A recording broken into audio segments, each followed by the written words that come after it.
Hello అండి, welcome to my channel. ఈరోజు వీడియోలో అయితే మీకు పచ్చి పులుసుని ఎలా తయారు చేసుకోవాలో చెప్తానండి. మా సైడ్ అయితే దీన్ని పచ్చి పులుసు అని పిలుస్తారు. మీ సైడ్ ఏమంటారో అయితే తప్పకుండా కామెంట్ చేయండి. ఇక దీనికైతే ముందుగా ఎండుమిరపకాయలు, ధనియాలు, జీలకర్ర, మెంతులు ఇవన్నీ ఆయిల్లో వేగిన తర్వాత ఇందులోకి కొద్దిగా ఆనియన్స్ అయితే వేసేసుకోవాలి. ఆనియన్స్ కూడా బాగా వేగిన తర్వాత ఇందులోకి అయితే టమోటాలని యాడ్ చేసేసుకోవాలి. ఇక టమోటాలు బాగా మగ్గేటప్పుడే ఇందులోకి కొద్దిగా సాల్ట్ అనేది కూడా యాడ్ చేసేసుకోవాలి. ఇవి బాగా మగ్గిన తర్వాత ఇందులోకి కొద్దిగా పసుపు కూడా యాడ్ చేసేసుకొని బాగా అయితే కలిపేసుకోవాలండి.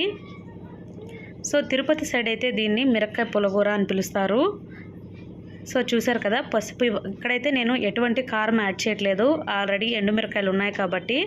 ఇదంతా కూడా బాగా కలుపుకున్న తర్వాత ఇప్పుడు ఇందులోకి వాటర్ అయితే యాడ్ చేస్తున్నాను. నేనైతే ఇక్కడ గ్లాస్ వాటర్ మాత్రమే యాడ్ చేశానండి.